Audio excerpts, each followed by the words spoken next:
from Amy Latta Creations, and I'm excited to be talking with you today about Whimsical Print. This is a font that you can do using basically your own handwriting in capital print letters with a special twist, and this combines perfectly with your faux calligraphy brush script to make some really beautiful quilt labels and other things that you can use on your fabric. So when we talk about print, and really any handwriting at all, we think about something that looks like this that you probably are familiar with from your elementary school days. Chances are when you learned how to write, it was on lines like this. But did you know that each of those lines has a special name and purpose? The top line is called the cap height. And the cap height is exactly what it sounds like. It's the line that tells us how high or how tall each capital letter should be.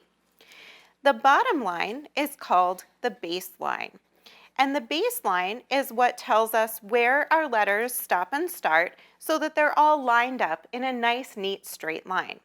Whether or not we're writing on lined paper, these lines sort of exist in our mind, whether we realize it or not.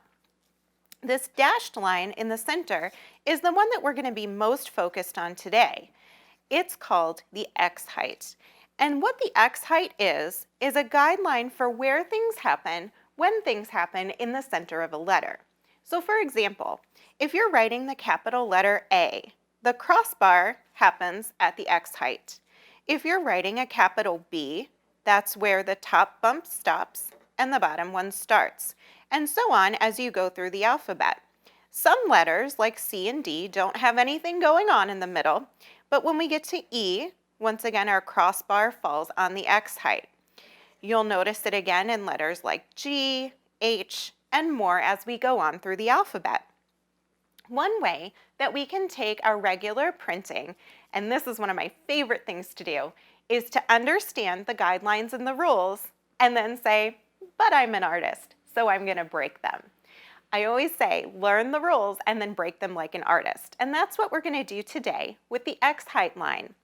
If we take the X height and we move it up close to the cap height, all of a sudden our letters are going to take on a very different appearance. Take a look. If we write that print capital A, all of a sudden when we go to cross it, our crossbar is all the way up here at the top. So fun, right? Same thing when we write our B. We get a little tiny loop at the top and then a much larger loop at the bottom. All of a sudden our B looks a little bit bottom heavy, which makes it a lot more whimsical looking and more like a font than our regular printed handwriting. This has got style to it. It's more interesting than what we do when we write our grocery list. As you continue through the alphabet, each letter that has something happen in the center, it's going to happen at our new X height, which is up close to the top of the letter. So let's take a minute and look at how that actually affects the look of our letters and our words. I'm going to write the word happy as an example and take a look at how different it looks from the normal capital printed happy that you might write in your regular handwriting. All of a sudden, it's got style. It looks really fun and playful, and it was so easy to do. If any of you are fans of stores like Home Goods, like I am, and you collect pottery, you might be familiar with an artist named Rae Dunn. You might collect her mugs and platters and things like that, and what you'll notice if you look at those is that this is sort of a Rae Dunn inspired alphabet. All that she's done is raise that X height, and that's what gives her letters that characteristic farmhouse feel. And you and I can do it too, really easily. The other thing that we can do when we play with the X height is we can lower it. So instead of drawing it in our minds up near the cap height, we can put it down near the baseline and watch what happens. All of a sudden, instead of being bottom heavy, our letters are more top heavy. Look how fun the B is with the big loop on the top and the small one on the bottom. So it's once again going to affect all of the letters that have crossbars and curves and things that happen in the center. So now I'm going to imagine my lower X height and write the word happy again. Notice how my P's are really top heavy. I love the way that P's and R's look in this style. And now this happy looks very distinct from this happy. It's still just my capital printed handwriting, But I've played around with that X height and it's completely changed the way that my words look. So by playing around with this guideline, I've actually created two different whimsical fonts, one with a higher X height and one with lower. You can use whichever one you prefer, or both, depending on what I'm lettering. Sometimes I'll choose to raise my X height, sometimes I'll choose to lower it. It just depends on the feel and the look that I want in my design. I've given you a handout that you can click in the link below the video and print this out, and this is a guide for what each letter looks like when the X height is raised and when the X height is lowered.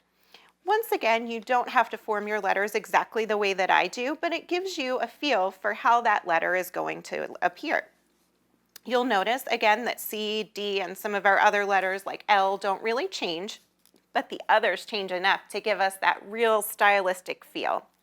You can see the sample happies, and you can even play with this in lowercase as well, although I find that caps works better. This font, as I mentioned, is perfect to pair with our faux calligraphy brush script style.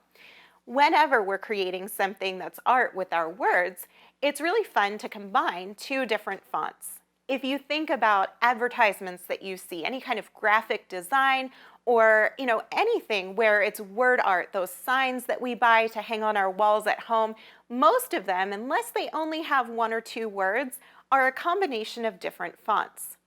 When it comes to combining fonts, opposites attract. So you'll notice I've used my capital print with a lowercase brush script. So we're using that print and script, we're using capital and lowercase, and those things just work really well together to create something that's visually very pleasing.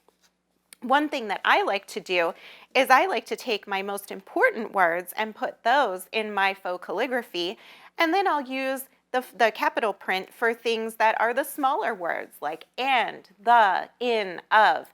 If you're thinking about writing on a quilt label, for example, you might want something like handmade with love for written in your small capital print, and then your recipient's name nice and big and bold in your brush script faux calligraphy. You also might want to use your print for things like to, from, and the date, those kinds of things. So we can combine these fonts very nicely to create really special and personalized labels.